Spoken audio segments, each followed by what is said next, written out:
सरदार आम्हाला काय कुणाची भीती, देवदेशन धर्मापायी प्राण घेतल हाती.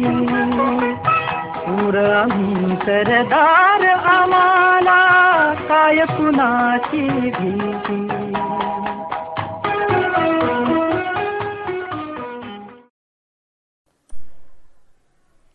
नमस्कार साहित्य उत्सव. मी राधिका बाकले.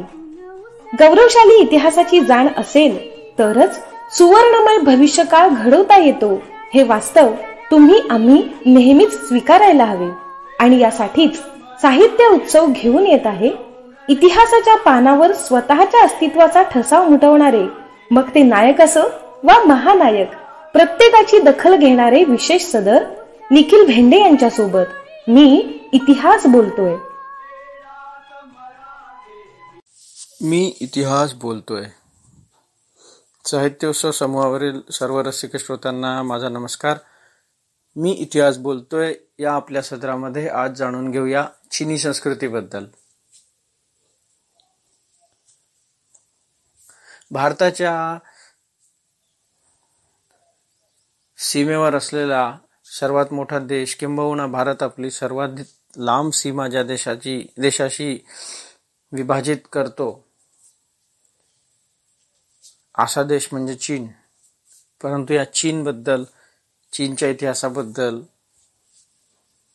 उर्वरित जगाला खूपच कमी माहिती आहे.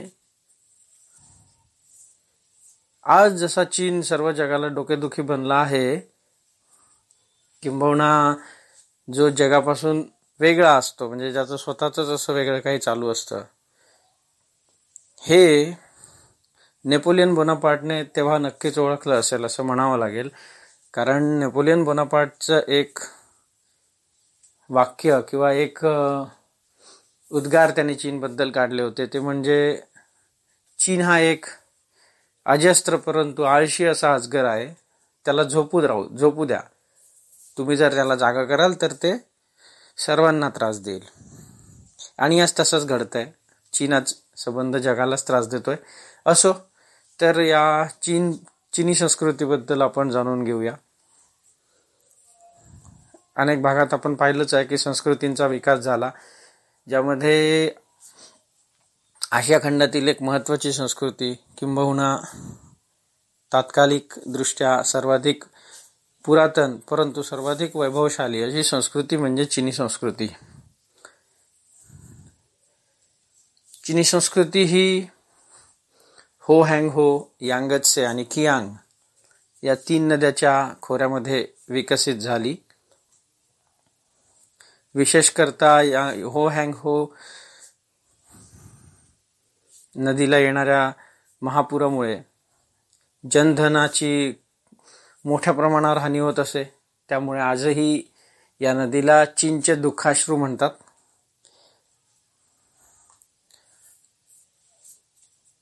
तर या चीनी संस्कृतीचा इतिहास कधीपासून सुरू होतो हे इतर संस्कृतींप्रमाणेच अशक्य आहे. परंतु कात्स्य युगामध्येही या संस्कृतीतील अनेक शहरे विकासाच्या वाटेवर होती असे म्हटले जाते. त्यामुळे इसवी सन पूर्व 3 ते 4,000 वर्षाच्या आसपास ही संस्कृती अस्तित्वात होती असे म्हणावयास हरकत नाही.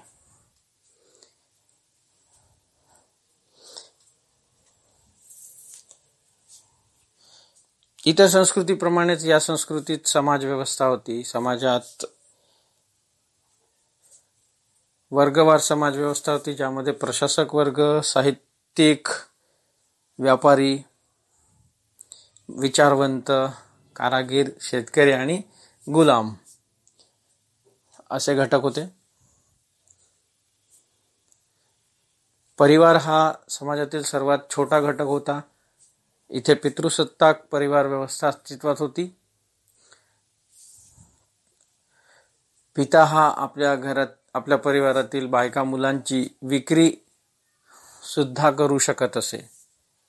संयुक्त कुटुंब पद्धती येथे अस्तित्वात होती. परिवारातल्या परिवारात विवाह करणे निषिद्ध मानले जात असे. शिक्षणाचा अधिकार सर्वांना होता, परंतु शिक्षण महागडे असल्यामुळे उच्चभ्रू परिवारातील लोकच ते घेऊ शकत असत. स्त्रियांची अवस्था सुरुवातीला चांगली होती, परंतु कालानुक्रमे ती दयनीय होत गेली. पडदा प्रथा, गुलामांची प्रथा या कुप्रथा देखील या संस्कृतीमध्ये अस्तित्वात होत्या. धार्मिक बाबतीचा विचार केला असता अंधश्रद्धा, जादूटोणा या गोष्टींवर चिनी लोकांचा विश्वास होता. धर्माला विशेष महत्त्वाचे स्थान सुरुवातीच्या काळात नव्हते, परंतु पुढे कन्फ्युशियनिझम, ताओइझम आणि बौद्ध धर्माचा विकास चीनमध्ये मोठ्या प्रमाणावर झाला.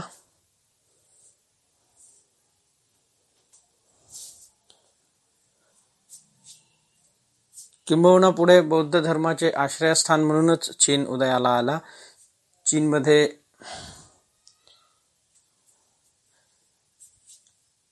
हे सगळे असताना चीनचा आर्थिकदृष्ट्या विकास मोठ्या प्रमाणावर होत होता. चीनमध्ये शेती आणि पशुपालन हे प्रमुख व्यवसाय होते, ज्यामध्ये येथील लोक गहू, तांदूळ, बाजरी, सोयाबीन, चहा यांचे उत्पादन घेत असत. मेंढ्या आणि डुक्कर हे येथील प्रमुख पाळीव प्राणी होते. येथे असे म्हटले जाते की चहा पिण्याची ओळख जगाला जर कोणी करून दिली असेल तर ती चीनने करून दिली आहे.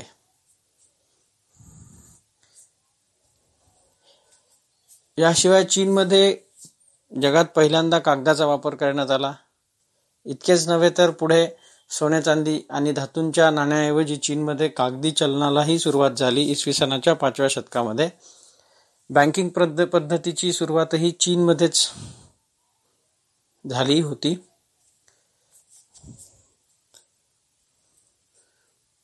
कागदाच्या शोधानंतर लगेच चीनमध्ये छापखान्याचाही शोध लागला. यातूनच अनेक प्रकारच्या साहित्याची निर्मिती चीनमध्ये झाली. इव्हन इतिहास लेखनालाही चीनमध्ये याच काळात प्रारंभ झाला. चीनी साहित्यामध्ये आर्ट ऑफ वॉर्स हे जगात जास्त विक्री होणाऱ्या पुस्तकांमध्ये समाविष्ट असलेले पुस्तक, ज्याचे लेखक सन यात-जू, जे 2500 वर्षापूर्वी लिहिले होते, त्याच्याही छापीव आवृत्ती तयार करण्यात आली. यातून बौद्ध साहित्याला मोठ्या प्रमाणावर वाव मिळाला. चीनचे लोक हे स्थापत्य कलेत निपुण होते. चीनने जगातील एक आश्चर्य असलेली चीनची भिंत हा चीनी स्थापत्य कलेचा उत्तम नमुना समजला जातो. याशिवाय अनेक राजमहाल, मंदिरे, विहार, स्तूप यांचे बांधकामही चीनमध्ये करण्यात आले आहे. चीनमधील पॅगोडा मंदिरे आजही जगप्रसिद्ध आहेत.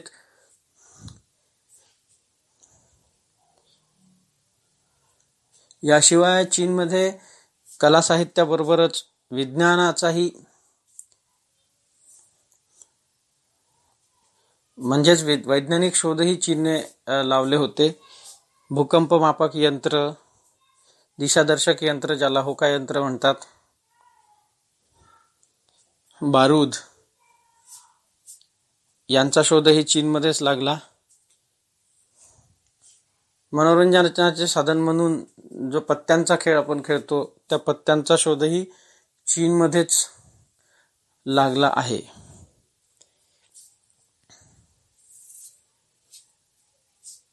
अशा प्रकारे चीनी संस्कृतीने जगाला अनेक नवनवीन गोष्टी दिल्या, ज्या आपण पाहिल्या आहेतच. चीनी लोक व्यापारी दृष्ट्या देखील संपन्न होते. चीनमध्ये रेशीम, ताग,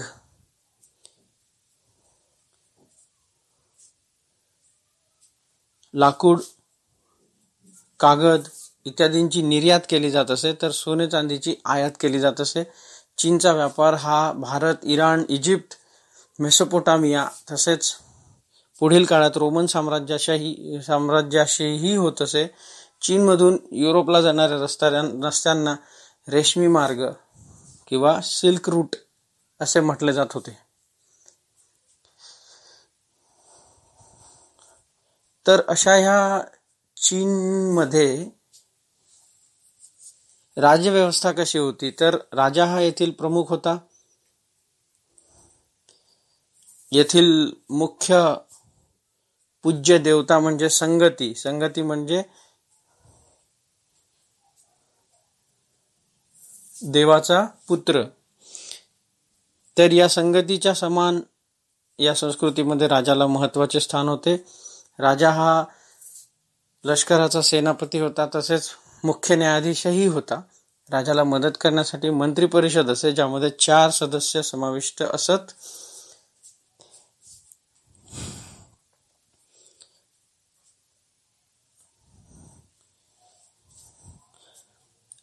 आणखी एक जी मी सांगायचं विसरलो ते म्हणजे चीनमध्ये सापडणारे ड्रॉपा नावाचे दगड. यांची एकूण संख्या 716 होती. या दगडांची विशेष म्हणजे 1 मीटर त्रिज्येच्या आकाराचे हे दगड पृथ्वीवरील कोणत्याही पदार्थाने बनलेले नव्हते.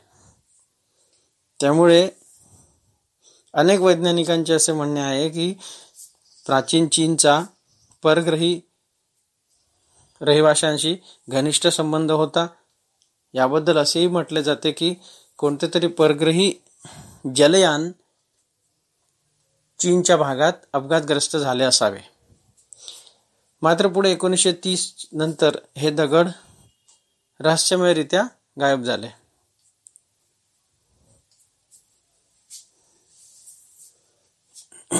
याशिवाय चीनमध्ये सांजनतूल आणि जिनशा ही 2 शहरे आजच्या चेंडू या शहराच्या जवळपास आढळतात. परंतु ही शहरे कशी नष्ट झाली याबद्दल कोणालाही खात्रीशीर माहिती देता येत नाही. किंबहुना इतिहास लेखनाची सुरुवात चीनमध्ये लवकर झाली होती. तसेच भारतीय इतिहासाबद्दलही अनेक गोष्टी आपल्याला चीनी साहित्यातून मिळतात. परंतु या साहित्यातही केवळ भूकंप झाल्यामुळे नद्यांची पात्रे बदलली आणि दुष्काळ पडला हेच कारण सांगण्यात येते. याशिवाय चीनमध्ये एका मोठ्या तलावाखाली लिओनविला नावाचे एक शहर अस्तित्वात होते, ज्या शहराचा व्यास 100 स्क्वेअर मीटर एवढा होता. 100 स्क्वेअर किलोमीटर एवढा होता.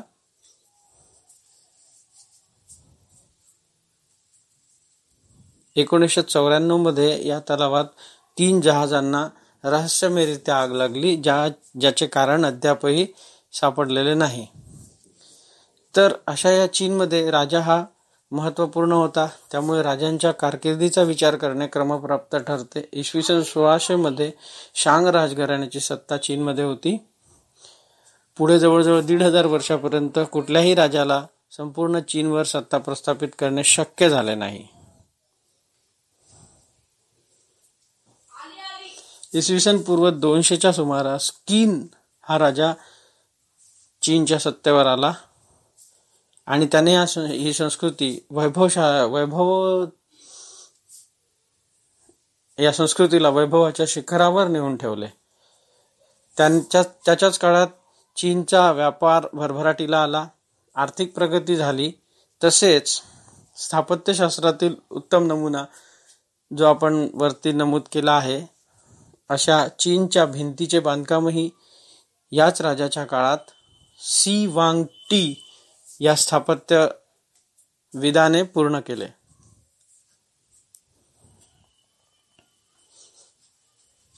विशेष म्हणजे याच्या काळात चीनी साहित्याला महत्वाचा हातभार लागला ते म्हणजे चीनी भाषेचा विकास. चीनी भाषेची लिपी असलेली मंडारिन या लिपीचा विकास किन राजाच्याच काळात झाला. या लिपीमध्ये चिन्हे आणि संकेत याचा वापर केला आहे. जवळजवळ 4000 संकेत या लिपीमध्ये आहे. त्यामुळे तत्कालीन जगात एक अत्याधुनिक लिपी म्हणून ही लिपी ओळखली जात असे. अशा या लिपीचा विकासही किन राजाच्या काळातच झाला. किंबहुना अनेक इतिहासविदांचे असे मत आहे की चीन हे नाव सुद्धा किन राजाच्या नावावरूनच पडले आहे. तर अशी ही वैभवशाली संस्कृती आजही एक विकसित राष्ट्र म्हणून चीनने टिकवली आहे. परंतु आजच्या चीनप्रमाणेच ही संस्कृती सुद्धा इतर जगापासून अनभिज्ञ अशीच होती. धन्यवाद. दर्जेदार साहित्याचा आणि कलाकृतींचा आस्वाद घेण्यासाठी जॉईन करा साहित्य उत्सव व्हॉट्सॲप किंवा टेलिग्राम ग्रुप. जॉईन करण्यासाठी संपर्क करा 98 81 60 20 25 या क्रमांकावर. संपर्क क्रमांक पुन्हा एकदा 9881602025. साहित्य उत्सव हे यूट्यूब चॅनल आजच सबस्क्राईब करा. साहित्य उत्सवच्या फेसबुक पेजला जरूर भेट द्या, कारण ज्ञान आणि मनोरंजन यांचं अतूट नातं म्हणजे साहित्य उत्सव.